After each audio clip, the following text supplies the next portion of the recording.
social worker. Mm-hmm. So he's in the mental health field. I am freshly graduated from marriage and family therapy, my master's in marriage and family therapy. So we're in the whole mental health field, which made him so great to come on and talk with us today about mental health and some thoughts on that. You guys said that you want to talk about this. I'm excited that, we're on and we're getting ready to dive into it.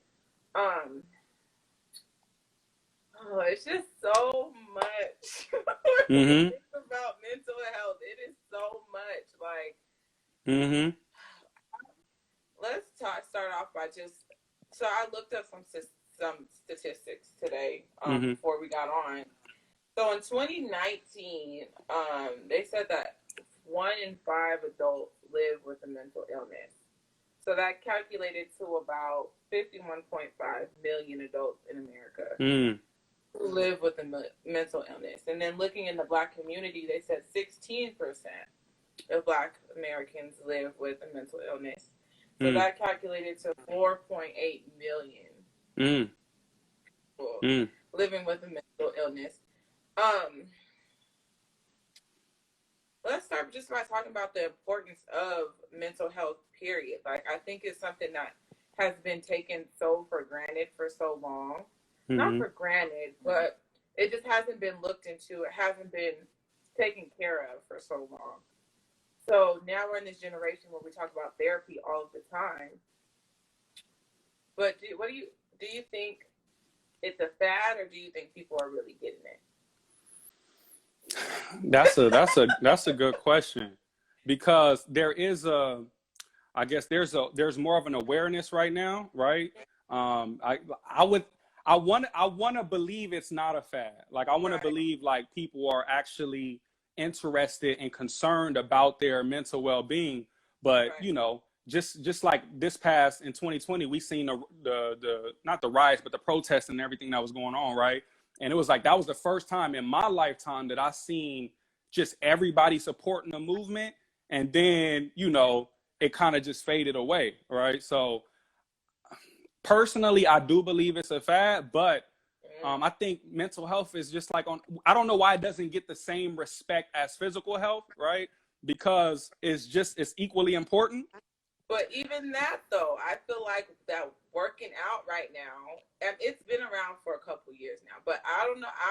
I'm waiting for it to fall off. You know what I'm saying? Like, I looked at that when that started coming out, and I was like, this is something people want to do just to, post on Instagram, or just to say this, or just to, you know what I'm saying? Like, there are people out who absolutely, genuinely love working out and going to the gym and want to be physically healthy, but then there's those other people who are just doing it because other people are doing it. Right.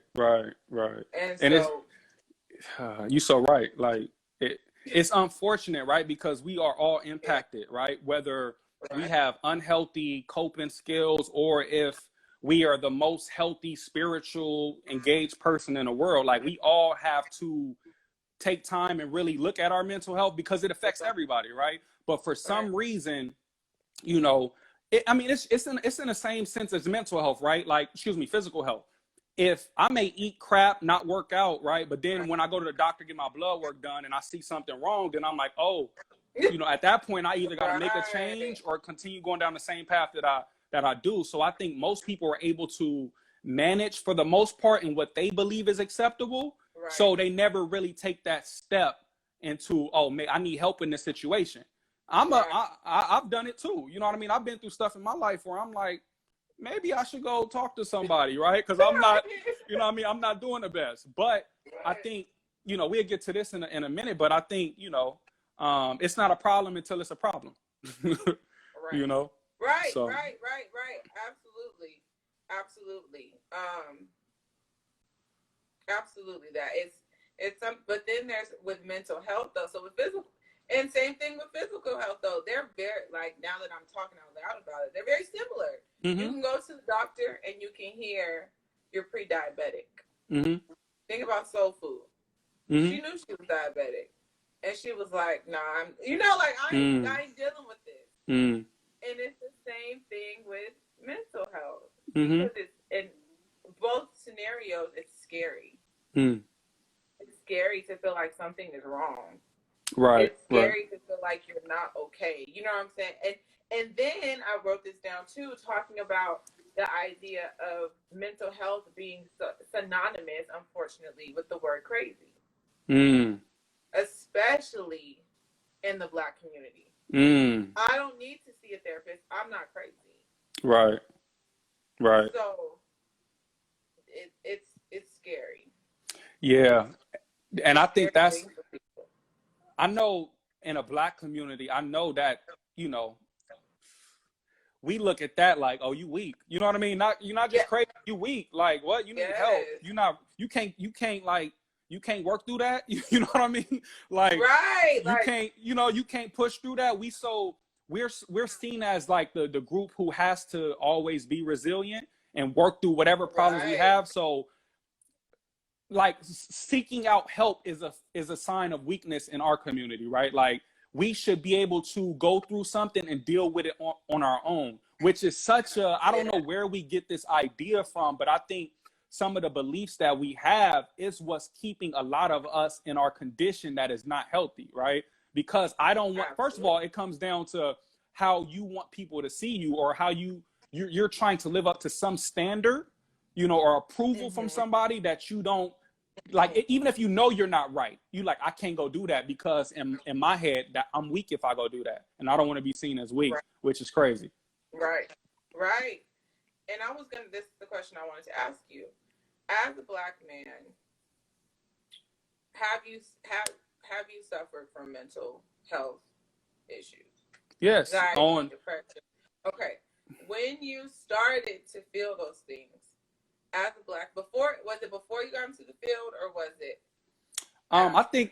I think mental health truly starts, we can go on a psychodynamic path of it starts in childhood, you know what I mean? How you raise, right? We all come from different type of homes, different type of issues within our home. Right. And I mean, I think looking back as an adult, I'm like, okay, it started in childhood, right? Like I remember, being outside waiting for my dad to come pick me up and he didn't show up, right? So, in childhood, we look at our caregivers, our parents, as the ones who's supposed to meet our needs. So when he don't show up, what do you think that do? What does that do to a kid? Now it's some type of insecure attachment, right? I can't trust that adults are going to keep their word and show up for me. And how does that look in your relationships? You know what I mean?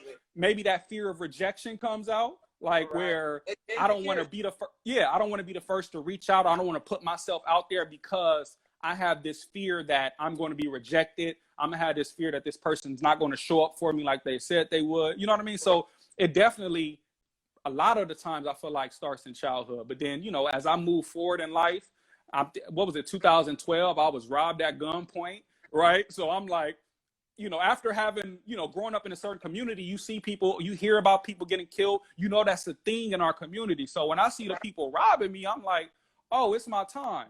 So what does that trigger, right? That's a trauma. That's a traumatic experience. So I'm like, okay, at first I thought that happens, but it actually happened to me. So now, okay, I can't, you have an issue sleeping. Now you a little fidgety. You think something about to happen. You know what I mean? Yeah, definitely. So it's definitely real. When you were dealing with that, though, mm-hmm.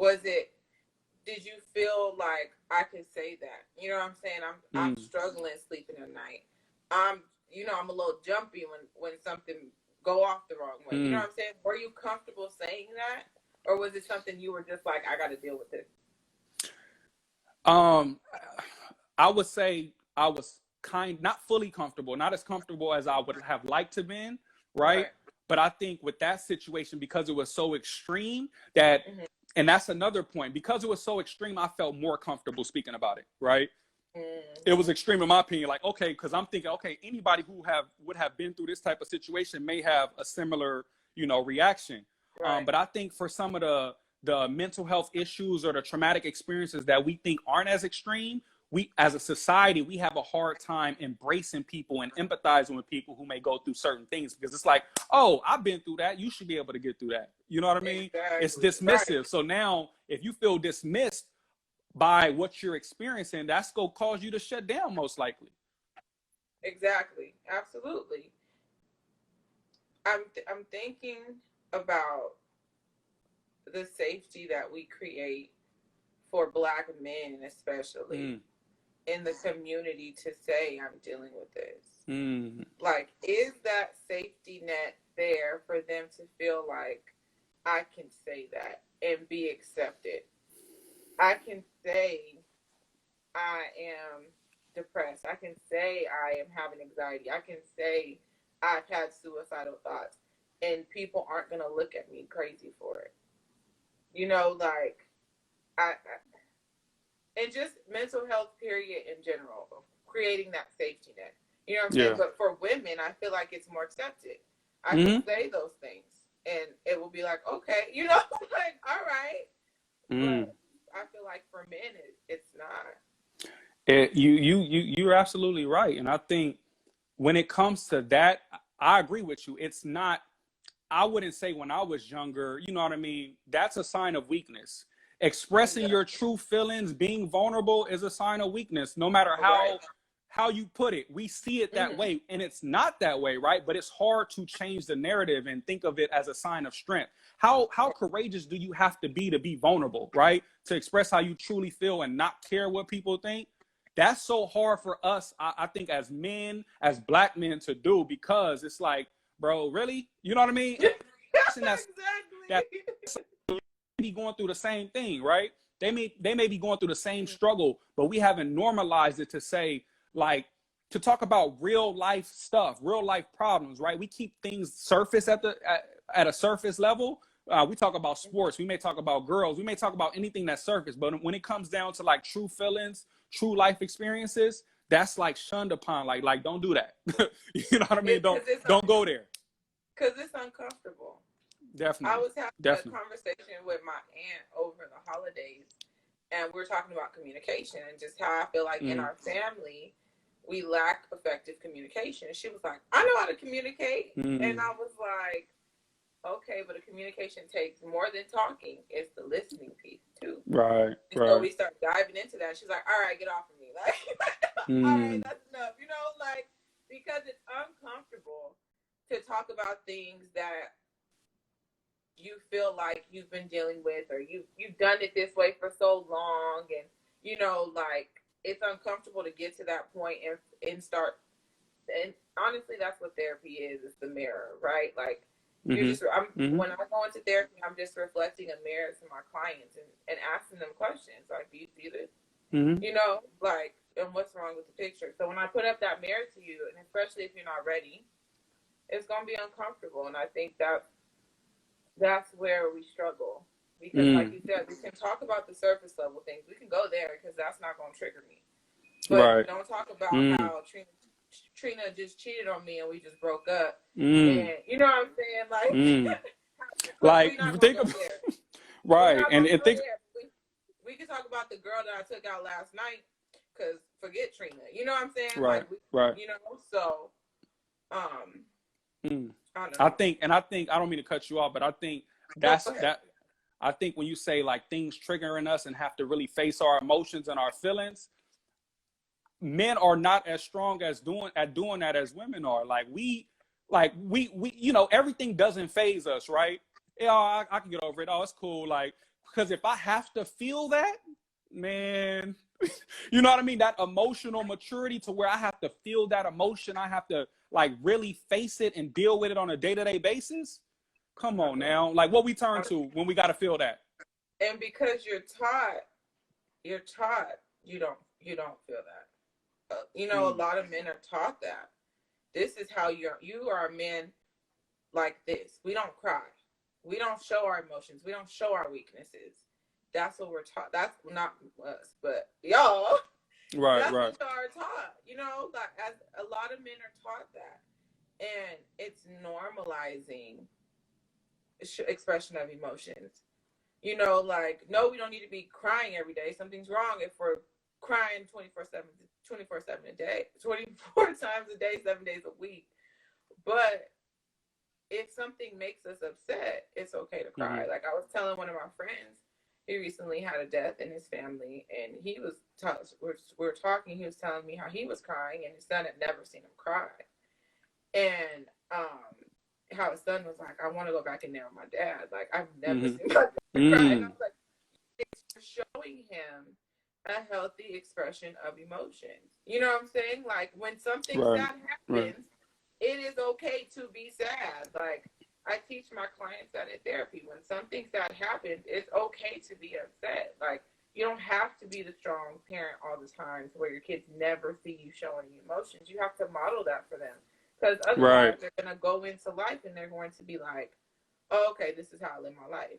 We don't show emotions over here. Right. You know what I'm Right. saying? And that just creates a whole another set of problems. So, um, I don't know. It's wild. I was Yeah. watching it. Go ahead.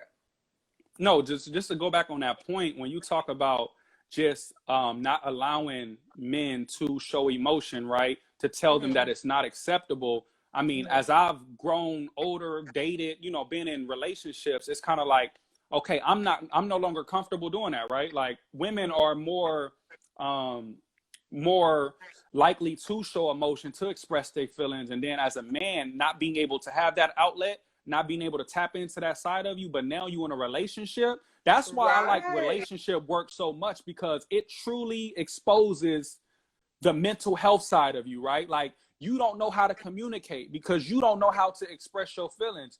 Like I know for me, I would shut down, right? Like I'm in a heated argument. All right, I'm shutting down because I thought that was better than reacting, right? Just Right. shut down, stay quiet.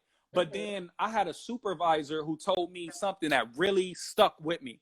She told me like the quote was withholding love is a form of abuse, right? When she told me that, it made me look at things differently, right? Because if you come into a relationship, typically the goal is to love one another, right? So Right. if I'm saying I want to be with you, but when I'm angry, I shut down, I withhold love, that's abusive in a sense, right? So when I start looking at it in that sense, it's like I don't want to be seen as abusive, right? I want to be able to express my feelings, but when you haven't done it for so long, Right. it's like, how do I even do that, right? How do I learn how to say what I feel when I'm feeling it? And I work with younger kids now, and I'm like telling them, you may be emotionally aroused at the point, so heated, like mad, frustrated, that you can't communicate effectively. Yeah. If you gotta take 10 minutes for yourself just to calm down so you can go back to that conversation, do that.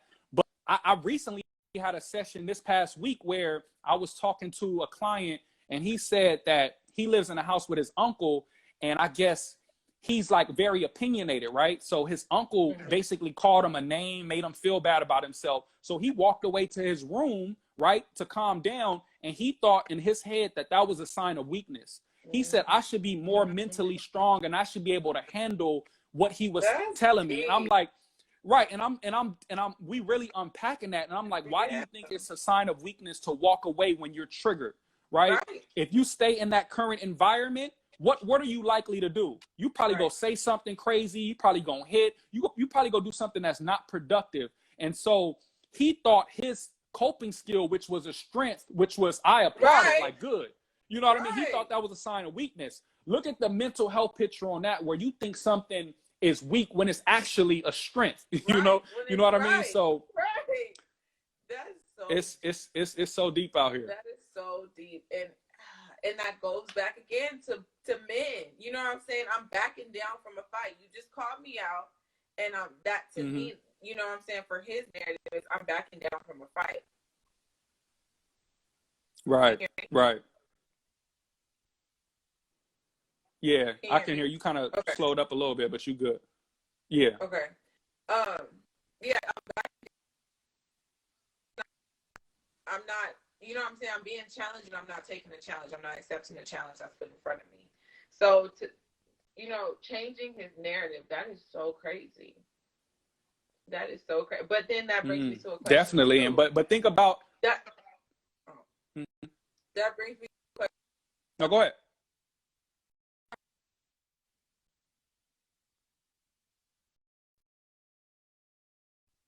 question: the uncle in, right? If he lived with uncle, bringing the uncle in and seeing what it looked like for him as a child, how that affects the child. You know how he acts affects the child, but how is his growing up, how did he actually, she can't see me.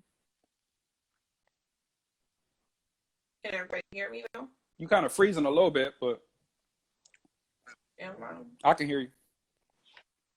Let me see.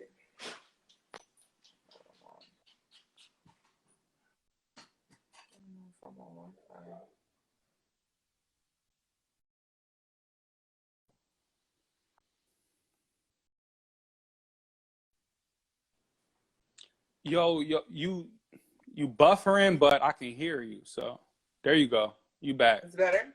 I'm back. You live. There you go. Am I back? Am I? Yep. Back? Am I better? Yep. Okay. Cool. Sorry, I don't know, but talking about bringing in the family together. You know what I'm saying? So that brings me to a question of: do you feel like older people are ready to dive into mental health like that? I think something that my client told me the other day. He was talking about his caregivers, who are his grandparents, and they're older, and he was talking about how stuck in their ways they are. Going back to my belief regarding mental health, I think if I'm living by myself, if I don't interact with other human beings, it's easier for me to be unhealthy. It's easier for me to have terrible communication skills, unhealthy coping skills, because I'm by myself, right? When I start interacting with the world and other people, that stuff starts to come out, right? And at that point, is it worth me fixing, right? If I'm in a relationship and I have terrible communication skills, what's the incentive for me fixing my communication skills if that person is willing to deal with it? You know, right? You know what I mean? Unless I have this epiphany moment and want to be better for myself, usually we work on consequences, right? Okay, if this person's not gonna leave me, if I'm gonna continue to be able to be with them and I don't have to fix my communication skills, why am I gonna do it? You know what I mean?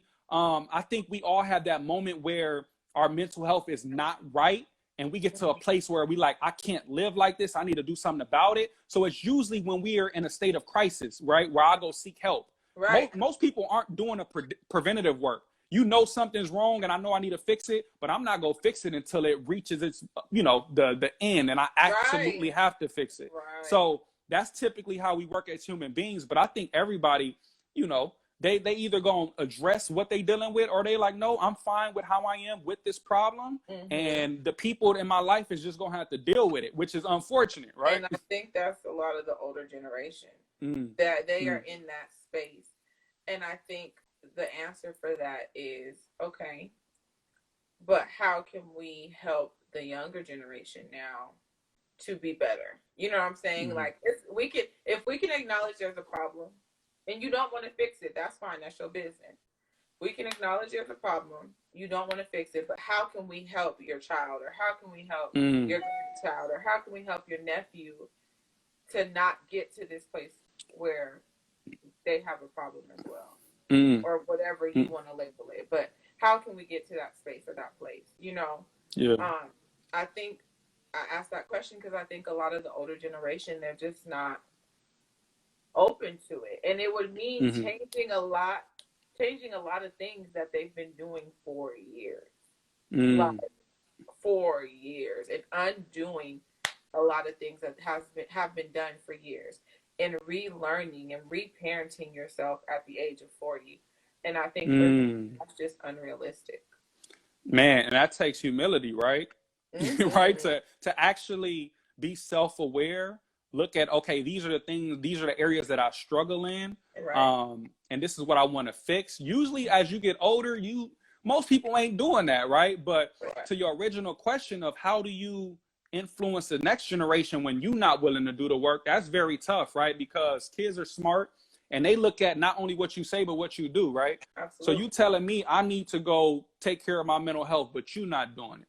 Okay. You know what I mean? Like, come on. Like, but in my work career, what I've seen is when I have the teenagers or the younger kids who have like severe behavioral issues, right? That's when parents are willing to get their child help And then oftentimes they think, okay, my child is a problem because they act like this or they're doing this. They have these severe temper tantrums. And then that's when we're telling them, like, no, it's not just the child, right?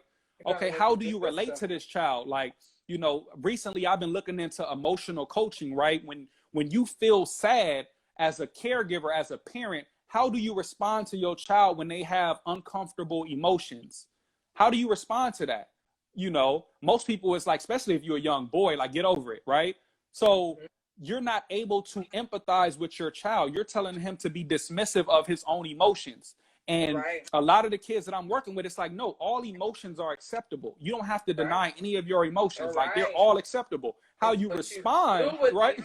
Right. That's what's getting you in trouble. It's not a bad thing that you feel sad or angry. We all feel that, you know, but they haven't learned how to handle those uncomfortable emotions in a healthy way, right? They don't have the skills and the tools to do that. So it's usually, I'm a resort to this temper tantrum. I'm working with like a 3-year-old right now. And what he does is when he's mad, he was in foster care. So now he's in like a foster placement. When he gets mad, he throws his temper tantrum, cries, right? So his crying may start off right here. Okay, you not responding to that? I'm taking it up. Oh, you ain't responding to that? I'm taking it up. What do most parents do when that kid get right here? All right. You know what I mean? They give in, right? Like, all right, I'm done. And so now that kid is like, okay, they not going to respond to that. But if I take it up, I can last longer than they can last. You know what I mean? So now, exactly. So now that's what he's doing every time he throws that temper tantrum. And this parent is not realizing, like, I'm giving into it. So this kid knows that. They're smart. He's 2 years old. He knows that, like, if I take it up a notch, she can't beat me here. You know what I mean? So, but oftentimes when they bring their kids in, they realize that it's not just the child, that he's not the scapegoat. He's not the only problem. How you respond to this child is also an issue. So we got to work on that. So that kind of opens the door for them to be open to mental health services, but it's still at a limited capacity, because at the end of the day, they still think, you fix the child, I'm done. I'm not about to stay and do the work for myself. Right. And that's what I was going to say. Sometimes it takes a little bit of, my supervisor calls it stroking them and then kicking them. But it takes a little bit of time of like stroking them and, you know, making them feel validated and heard before you kick them and let them know that it's not just your kid. Yeah, man. You know, we got to work together to make this happen. So it's deep. It's definitely deep. I would rate the scale on a scale of 1 to 10. I would rate mental health as definitely a 10. I just feel like you can't function, or you can't live life or do life the right way and show up the way you need to show up if you're not healthy. Right. And definitely. And also getting comfortable with, like, how do I deal with that uncomfortable feeling or that hurt, right? Or that pain. That's what we try to avoid, right? I don't want to deal with that. Like, I don't know how to deal with that. I don't know how to be there for too long. So, and I think that's a good reason why we avoid tending to our mental health, because we don't want to deal with that. We don't know how to. Exactly. For sure. The last thing before we hop off and I can get Essence on is, what would you recommend to people who just aren't ready for therapy or they don't believe in therapy? What are other things that you feel like people can do outside of their mental health? And I ask this question because I think it's important for people to know that therapy is not the only option. I advocate for therapy. I think it's a really good resource. Again, it's not me here trying to fix your problems or you know what I'm saying, fix you as a person. I'm here to be a mirror. I'm here to be I'm just here to reflect to you what's going on. I don't make your goals, you make your goals. You know, it's a comfortable process that I think people don't understand fully until they get into it, which is fine. But what other things would you recommend for people, or say that is therapeutic or helpful for mental health? Right. And that's true. I'm in agreement with what you said, is that therapy isn't for everybody, right? That's not the only way to get to the mental health goals you have for yourself. But for me, I'm big on understanding and learning, right? So if you're not ready to go to therapy, some people, they like, oh, I have friends, I don't need a therapist. That's cool. You know what I mean? Somebody put spiritual and mental development. But if you don't want to seek out therapy, I would say personally, what I would do is I would start reading up on the struggles that I'm dealing with, right? So if I have anger problems, I may go look for a book on anger problems and how to deal with it, right? You know, I think the creative outlets that you may have, right? I know for many years I didn't seek out therapy. I was like, let me go write about it. You know what I mean? And I and one of the things is like, okay, people appreciate art, right? When you hear a nice R&B song, you may have went through that same experience, right? But it's more acceptable in that form, right, of art.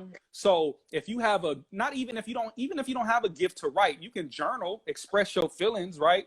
Journal, get a book about whatever you're struggling with. Find a healthy coping skill. I know we in quarantine and this pandemic right now, but if you like running, exercising, do that. You know what I mean? So there's other avenues to cope with what you're dealing with. But if you feel like therapy is an option and you're willing to take that journey, I would encourage that. 1,000% encourage it. But yes, healthy coping skills. That's too true, Antoine. Healthy coping skills for sure is something that I feel like if you're not ready. And then I think too, I'm on the app Clubhouse, and I was in a room with the game. I think you might have been in the room. But it was this young rapper on there, and he was talking about how he's in this struggle between himself because he's in this rap industry which is not of God, and he believes in God, and so he just feels stuck, you know, and he's trying to keep himself and keep his morals and values while being in this industry. So what does that look like, you know? And people were pouring into him, and somebody had pointed out, which I'm glad they did, this is there because he doesn't want to do therapy, which is fine. But they were like, this is therapeutic. You know what I'm saying? Getting amongst people, your people, and talking through your problems, and you know what I'm saying, being able to just have like a round table and have people supporting you, that is therapeutic alone. It doesn't have to be this setting of like you and a stranger. It could be your people. You know what I'm saying? Like, yo, I'm going through this today. Like, you know, it's therapeutic to pick up the phone and call somebody, you know, one of your friends, and vent and talk about what's going on and have them support you. Like, that's just as therapeutic as sitting in front of a stranger and talking through your problems from week to week. So if you don't, it says create your own lane and drive that lane. Yes. If you're on here and you're not ready for therapy and it's something that you are struggling with mentally, definitely find the support system, find some books on what you feel like is going on with you. Pick up a journal and write, do something creative, whatever it is that makes your heart happy, get into it more. And start there. But thank you so much. Of course. Thank you for having me. I almost asked you to do a poem. Oh, I don't even look. I'm like, I don't got nothing on the top of my head. I'm gonna let you live. I don't got nothing on the top of my head. He'll but that's be back, you know. y'all. He'll be back and he's gonna do a poem for us. Definitely. For sure. But thank you for having me. I think this discussion is needed. And like you said, we have circles of friends, like-minded individuals that don't judge us, and willing to accept us as our true selves. And I think that's the most therapeutic thing you can have around you, is somebody who can accept you for you without the judgment. I think that's what we all looking for. Absolutely. That resource. And just, if you do have those people, making sure that you stay close to those people, you know, like even when you don't feel like it, even when, you know, if you're going through depression, sometimes you want to isolate yourself. Stay close to your people. Right. Making sure that you lean on your resources, especially if they've, you know, been proven true to be there for you and hold you up when you need it. Amen. Yes. So if you're on and you are not following, Ashley said, thanks, Antoine. You're welcome. If you're not on, if you're on and you're not following the page, please do. We are excited to get these talks going. Keep going, and we're going to keep moving forward week to week, talking these things out, real talk about real life. So we appreciate you. We appreciate everybody that is on. We're going to pop off with Antoine and head on with Essence and continue the mental health talk. Antoine, stay tuned. Don't leave us. I won't. All right. All right now. All right. Let me find Essence, y'all. You guys be more talkative in the comments. We too deep tonight. Y'all usually be up in these comments. Are we too deep tonight? Let us know. Hey, Hi! How are you? I'm good. How are you? Doing good. Were you just watching? Yes, I was watching, and just as a little disclaimer, I've got family and puppies running around my living room. So if you hear any noise, just completely disregard them. What? Oh, look, and your puppy just fixing on camera. Yeah. As we talking about distractions. But yes, I was tuned in. I thought, I think Antoine was a very good pick for you to have on. He was very transparent about mental health, and it's kind of hard sometimes to find Black men who want to be transparent and open about that. So I thought he was pretty dope. He is. He's super dope. He's in the field, and he's really he talked about working with younger kids, which is interesting. But his interest is in relationships, and working on like emotions in the relationship. So he's super dope, super insightful, educated on it too. So it's always good to hear that. But you, my darling, you are also educated in this. Yes. Personally and educationally. It's okay. It was the amen. Yes, she's in agreement. Right. Personally and educationally. So just tell us a little bit about your story. Say that one more time. I said, just tell us a little bit about your story. Oh, and, okay. And like how I got into what I'm doing. Mental health. How did you get into it? And so, I personally took an interest in psychology, and like the mental health field, and like more like abnormal psych stuff, like addiction, eating disorder, stuff like that. Just because of the things that I've personally been through in life. I actually lost my dad to suicide when I was 10. And it's something that has plagued my family, I would say, mental health wise, especially on that side of the family. My dad lost both his mom and dad that way. He's had, a couple siblings and aunts and, uncles, people like that who suffer from different drug addictions and things like that, as well as he did. So it kind of wasn't an unknown subject in our family, but taboo in the sense of nobody really talked about what happened, like, and if you did talk about it, you were talking about it in small pockets, maybe one-on-one conversations, stuff like that. And so for me, I started realizing certain things about myself and what kind of mental health things I was suffering from, like in my teenage years. And so I wanted to learn more about what I was feeling first. And so when I got into college, I was like, okay, I'm gonna take these courses. And then I started finding so much of myself, so much of my family, answers to things, just really started being driven by what makes people tick, how like the inner workings, and how everything stems back to your childhood, your mental health, who you are as an adult is all based on that. So fast forward, got through college, did all that, and then I got my bachelor's in psych. I've been doing mental health case management since I was about 21, 22. So that's like 19 years at this point. Just telling everybody how old I am. But yeah, so I love it. It's really rewarding. It's really rewarding. And just seeing the progress that mental health has made like over the years too. Right. It's been rewarding as well. So. Y'all, I met Essence when I was in high school, senior in high school. She was at my school doing these presentations, basically advocating for positive mental health, and told her story. She's been transparent with her story since I've known her, and probably before. And that's what I was talking a little bit about with Antoine, is the idea of even that being therapeutic for you.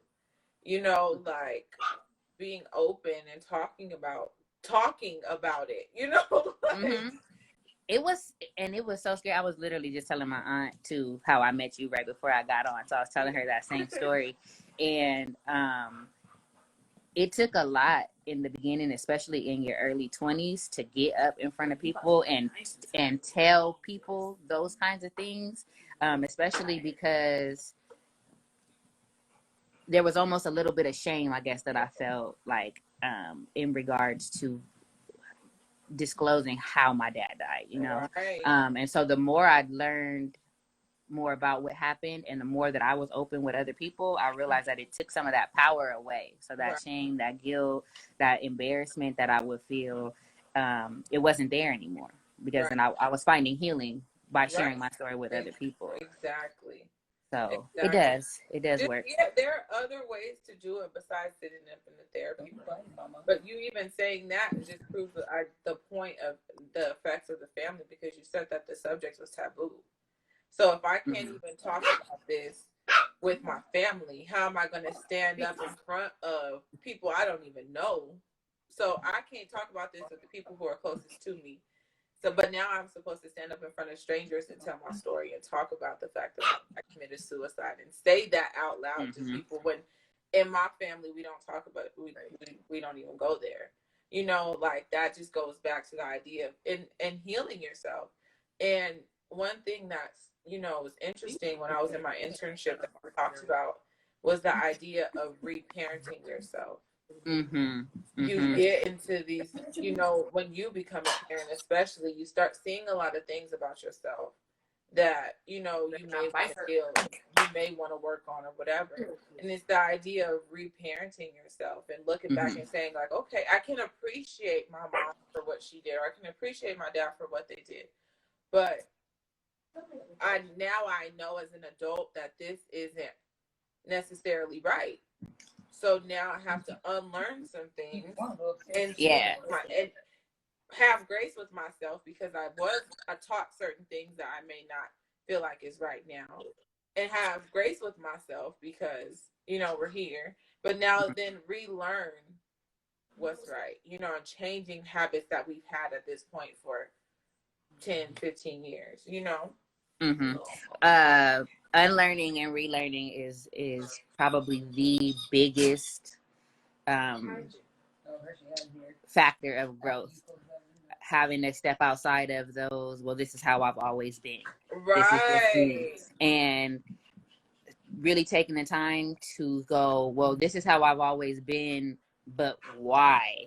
Right. And is this correct? You know, one of the things that helped click for me, I was kind of crying to a friend of mine, and she was like, you know, you've always done what you needed to do to survive. She was like, now you need to thrive, you need to live. And I thought about it like, okay, so my natural, you know, instinct is to protect myself, and especially, you know, going through something so traumatic at such a young age. That 10-year-old girl comes out a lot, you know. Like, even as an adult, my 10-year-old self is the one that's most protective over me, because it's like, this is the first man that I love, somebody who was such a big part in my life, somebody who I depended on for a lot of things. You know, that's who teaches you, you know, how a man is supposed to love you, treat you, whatever, out in this world. And to me, like, I was a super daddy's girl, super attached. You couldn't tell me nothing about him. He was Superman. So to have that person go, and then go the way that you go, it brings a lot of trust issues, because it wasn't like somebody else took you from me. You took you from me. You chose not to be here. Right. So then now that lack of trust now transcends into my friendships and my relationships and the way that I deal with regular people. I have abandonment issues. I have trust issues. I don't trust you not to do what you say you're not going to do, because the person who I first trusted to do that didn't do it. So it does take a lot, because I know how to, you see red flags, you stop, you know, you tense up, you do what you need to do. But sometimes we have an overly sensitive, you know, mind, because we're trying to protect ourselves. Yeah, so it's like trauma responses. So we're red flags. I'm triggered right now. Yes. And it's like, soon as something reminds you of anything that you've already been through, it's so easy to go back to how you survived the first time. Absolutely. But that doesn't always mean that the way that you survived the first time is the way to conduct yourself on a daily basis. So, I'm still learning and unlearning, you know, constant self-reflection, and, you know, trying to do things to stimulate growth. Right. For my inner peace more than anything, though. Absolutely. Let's see. Casey said, yes, a lot of us were raised as what happened in the household stays in the household. But we're not even going to talk about it. No, but for real though, and that's that silence, and that's just what I was telling Essence. Even if you don't stand up on a platform and tell people what happened to you as a kid, finding somebody to talk about it with, because things that aren't talked about aren't healed. Period. That saying things like that creates shame and creates this feeling of uncomfortableness. Like I was talking about with Antoine, communicating emotions, that creates an uncomfortable feeling with you communicating your emotions, communicating the things that hurt you, and being able to say, like, I didn't like that, that hurt me. That's then, like you said, falls into relationships and friendships and how you maneuver yourself within the world as an adult. It's not something that just is what it is for you as a kid. That stuff trickles into you being an adult and you being a parent yourself and you being a wife or a girlfriend or whatever. So making sure that we stay away from those things. Another one, which is interesting, I talked about with my supervisor talks about a lot when we do intakes. We have to ask about sexual abuse. And so she asks, and then she educates the parents on never telling your kids, don't let anybody touch you down there, because it creates a shameful thing. If I let somebody touch me, my dad told me, don't let anybody touch me, but I let them do it. So now I can't say anything because it's my fault. I let them do it. Right. So placing the blame on the victim. Right. Changing the wording to say, if anybody ever does, you let me know. So just being mindful for, we're talking about households and raising households, being mindful about the words that we say and the things that we do, the self-reflection on how certain things happen in our household, and saying, like, okay, like you said, unlearning and relearning to do better for your own household is so important. Absolutely. Mia said, the Black community is way taboo about mental health habits, and our challenges having a huge effect on us. We're getting there, just a lot of reprogramming. I agree. They were loving you, said, yes, Essence. Our silence is a roadblock to our healing. I absolutely agree, Antoine. Our silence is a roadblock to our healing. Definitely. Just being able to speak out and say certain things. So for you, did you do therapy, or for you a lot of your healing came from just you doing the work yourself? Both. So y'all so loud. I am a super advocate for therapy. I love it. I feel like healing is like baking a cake, right? Like you need multiple ingredients in order to get your desired result. So therapy alone would not have been enough. Journaling alone wouldn't have been enough. Getting up and talking in front of you guys wouldn't have been enough just by itself. I had to have those things all together. Even being in school, having different things happen, having different programs where I just constantly kept learning different things. But I love therapy. I feel like sometimes when we want to talk to our loved ones, they view us in a certain light. So we're kind of boxed in sometimes, and to come out and start talking about things that maybe they themselves haven't recovered from, or that may make them view you a certain kind of way, it then blocks the conversation because we don't have this unbiased space that we're speaking in. So talking to a therapist, you don't know me from a hole in the wall. Right. You're not judging me. You're looking at everything at face value. Right. So then now I can do the work that I need to do without having to worry about offending the person that I'm speaking to. Exactly. And so therapy is really helpful. Now, I will say one of the blocks that I did have in therapy is finding somebody who truly understands me and my cultural background. So we don't have a lot of Black therapists. And so when I'm sitting here and I'm talking to this white lady, an older white lady at that, you don't know what the hell I'm talking about. You don't understand my family dynamic or how this, my community works. So I had to go through a couple different therapists before I found someone. The therapist that I'm seeing now, she's Black. And sometimes when I'm talking to her, I feel like I'm talking to one of my homegirls, and that's comforting for me. Yeah. So she's still coming from an unbiased place, but she understands how Black family dynamics can work. She understands how Black neighborhoods, work. And she can get how I may view myself as a Black woman in the world and the troubles that I may have with, disclosing certain things and stuff like that. So I encourage people, of color to get out there, because a lot of people don't trust other people, and it's kind of hard sometimes to help what you don't understand fully. Right. So. And I want to say this. My supervisor is a white lady.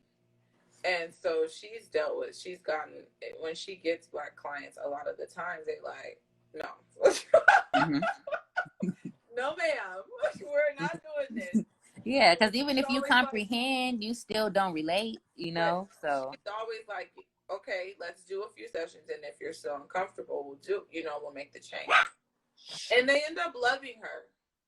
They do. They end up loving her a lot of the times. Now, every therapist isn't for everybody. I was just reading a book, and it was a girl in a foster home. Mm-hmm. And they were having a therapist come to them, like, I think it was once a week.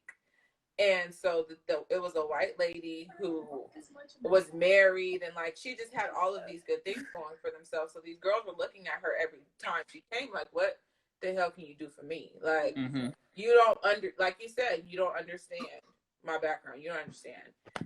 And the lady, one time they had a session, and the girls got on her, and she was like, I understand what it's like to feel this way. My boyfriend died, and I had to move back with my parents, and da-da-da-da-da. And they're just like, we're like, you really just proved our point of you don't mm-hmm. understand. Like, how are you saying that your boyfriend dying compares to our parents not wanting us, and that's why we're mm-hmm. You tell foster youth can be some of the hardest people to work with, because their trust is completely broken, and half the time they're shuffled around from place to place. Exactly. And then even the parents in the foster home that are welcoming them in still don't love and care for them the way that they're supposed to, and then that lack of trust is there. Exactly. So to have somebody come in and think that they're relating because their boyfriend died. Right. Yeah, like, right, girl. Don't nobody care about your boyfriend. Right, I don't care. Like, that speaks to your point, though, that, people, it's for the Black people feel that way, like, you don't understand where I'm coming from. So if you have a therapist that thinks in their mind, I compare to you, I understand, that is not the therapist, because you want a therapist who, even if they are from your culture, I can be from your culture, and you still got to teach me about your family dynamic, because mm-hmm. I don't know you from a can of paint. You know what I'm saying? Like, I don't know what you went through. I may have lived in the suburbs. You lived in the ghetto. Now we're not speaking the same language just because our color is the same. You feel me? So mm-hmm. any therapist that you encounter, and I'm saying this for anybody that's listening, they need to be willing to learn about you. Mm-hmm. It's not just talking about, your story or learning what happened to you. They need to be willing to sit. It's called one down stance, to take what they don't know and ask questions about it. So tell me, like, what is that like? Because I don't know. Like, I'm not mm-hmm. a Black woman. I don't know what that feels like. Tell me more about this. You know what I'm saying? Like, that's super important for any therapist. But I love that you found somebody that now speaks your language. Because I was iffy about her too. I was like, let me check her out first, because I don't know. Because you got to shop around. Like, everybody's not for everybody, mm-hmm. and everybody's approach is going to be different, and mm-hmm. you just never know. And then even learning, doing case management, having social workers and therapists that I work with on a day-to-day basis that I'm friends with, mm-hmm. coming with them and telling them when I was shopping around, like, I don't like this therapist. Like, right. What about it is it? And then they're like, well, did you tell her that? Like, right. You need to, like, tell her you don't like her, and see what that stirs up in your conversation, like, to figure out if this is, me projecting something onto her, or if it's really a problem with her, like, being able to explore. So learning to even be transparent and open up with the person that you're sitting and talking with. So absolutely. All right, we're at about 30 seconds ish before this cuts out. Okay. I appreciate you so much. Of course. She shows up when I ask her to do something for me and come and speak. She'd be like, yes, ma'am. So yes, we love her. We love Antoine. We appreciate y'all for coming on, being open and transparent about your story. and just showing love. One thing I want to try and rush in is BetterHelp is a good online resource if you're looking for therapy. Check it out. They have financial aid options. Definitely. But you guys